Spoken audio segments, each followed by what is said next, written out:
Bueno, vamos a recibir ahora a Alfonso Leza, que nos propone un análisis que tiene que ver con el triunfo de la selección argentina. Fútbol, campeón del mundo. Sí, fútbol y política. ¿Cómo anda? Bien, bien, buenas noches. Y sociedad, ¿no? Y Hay sociedad. un vínculo allí.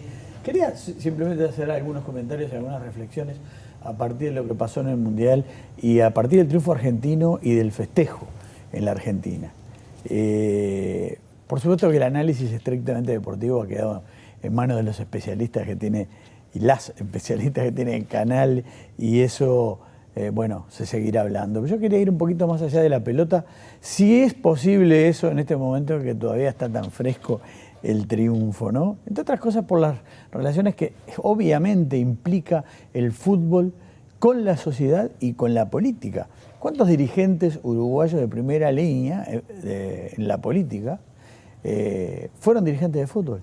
3 ejemplos de 3 clubes distintos: Tabaré Vázquez, Sanguinetti, Wilson Ferreira Aldunate. Distintos clubes, distintos partidos. Yo tuve la enorme fortuna, les estaba contando detrás de cámaras, tú estuviste contra Holanda, yo tuve la enorme fortuna de estar el domingo pasado en Buenos Aires. Una experiencia absolutamente inolvidable. O sea, no se trataba de ver solamente, sino de vivir y de sentir junto con la gente. Entonces, con mi esposa, que es argentina, y el hijo mayor, que es binacional, decidimos verlo en un bar, en un restaurante, en un bar allí, común y corriente, con la gente, para ver cómo, vivir esas tremendas sensaciones, los gritos de gol, el nerviosismo, las angustias, los festejos de la gente. Yo me imaginaba, después de todo esto, si algún día podremos tener la felicidad en las generaciones más jóvenes, ustedes son más jóvenes que yo, de ver algo parecido aquí en Uruguay. Tengo que decir que fue una experiencia absolutamente irrepetible, emocionante, y ni que hablar cuando aparecían las multitudes. Recién hablábamos de las escenas que mostraba la televisión, era una cosa increíble, ¿no? Aparecían multitudes y multitudes y multitudes por todas las calles convergiendo en las avenidas que iban hacia el obelisco. Nos sumamos a esa multitud, caminamos muchas cuadras de ida y de vuelta, y por todas partes explotaba un solo sentimiento, una sensación enorme, desbordante de alegría que se expresaba de 1000 maneras. Ese día, a diferencia de lo que pasó cuando llegó la selección argentina, no hubo un solo incidente. Había millones de personas en las calles y no hubo un solo incidente. Lamentablemente, el día de la llegada del plantel, lo vimos por televisión, las cosas cambiaron. Aquel triunfo demostraba el enorme orgullo de la gente por lo que había hecho su selección, pero yo creo que también mostraba algo más: la necesidad que tenía la gente, los miembros de una sociedad tan castigada desde hace tantos años, y eso lo comentaba incluso la gente, la necesidad que tenía la gente, la sociedad y cada individuo, de vivir un momento de felicidad como este. O sea, era también una fabulosa válvula de escape. Nadie le preguntaba a nadie qué pensaba, si votó a quién o a cuál, no hubo un incidente político. La famosa grieta de la que tanto se habla quedó de lado. Estaban todos abrazados.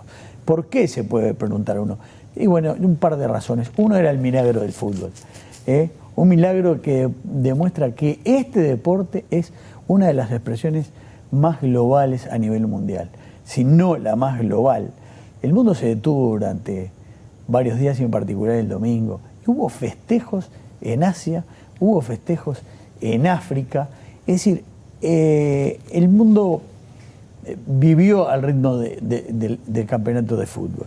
Y hubo personalidades de los más diversos niveles, presidentes, reyes, que felicitaban a los argentinos, a Messi, etc. Seguramente hay otro por qué todo eso ocurrió. Y es porque en ese momento, cuando Argentina ganó, nadie había tenido tiempo, afortunadamente, de hacer un uso político del triunfo. Es decir, no había aparecido todavía esas actitudes mezquinas que muchas veces enturbian las cosas. Yo creo que eso también fue importante. El fútbol a sol y sombra, no sé si lo recuerdan, así se llama un famoso libro de Eduardo Galeano, un fanático del fútbol que en los mundiales se encerraba en su casa durante todo el mundial, ponía un cartel que no atendía a nadie, no atendía el teléfono y no salía de su casa hasta que pitaban el final del último partido. No todos han reaccionado siempre así, hay gente que sigue insistiendo que es una especie de opio de los pueblos, pero la reacción de la gente, que es lo más importante, demuestra que no hay con qué darle a este deporte y a su vínculo con la sociedad y de algún modo también con la política. Y además este plantel de Argentina demostró que las cosas son posibles. Cuando se actúa con la mentalidad adecuada, con el técnico adecuado, sobre todo con la mentalidad adecuada, cuando se actúa sin temor, cuando se quiere y se cuenta con los instrumentos, se puede, que solo hay imposibles cuando se encaran las cosas con temor. Y para ir redondeando, este Mundial también demostró que las cosas no han cambiado demasiado en la FIFA, desde aquello de escándalo de la corrupción.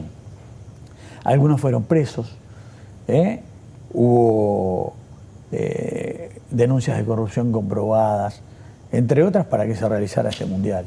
Pero a pesar de los presos, el Mundial se hizo igual en Qatar, al costo de miles de personas muertas trabajando para construir los estadios, entre otras cosas.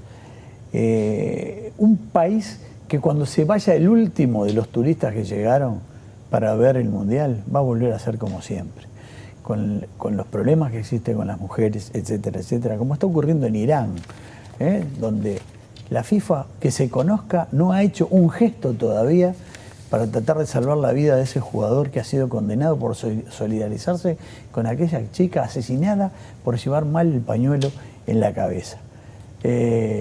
Tampoco ha hecho mucho por los periodistas que murieron cubriendo lo que sucedía en Qatar. Los mundiales deben ser de los jugadores, de la gente, para la gente, y no pueden servir como máscaras para ocultar la verdadera cara de determinados países. Vamos a ver qué pasa en el futuro.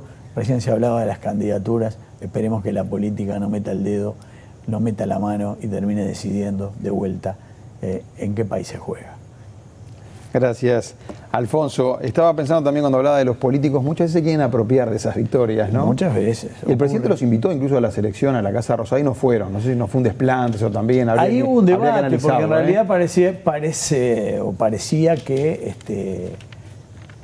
el acuerdo incluía que el presidente no iba a aparecer en el balcón. Pero la presencia, él tiene tanta historia ese balcón, claro, y tanta historia política en la plaza. Los jugadores y el cuerpo técnico optaron por no ir. Optaron por tomar distancia. Quizás en los próximos días probablemente se entrevisten con el presidente, eso siempre ocurre, ¿no? Pero gracias. Es muy complicado cuando la política, sea de quien sea, mete la mano así de manera directa y muchas veces da, aunque sea para malas interpretaciones. Gracias.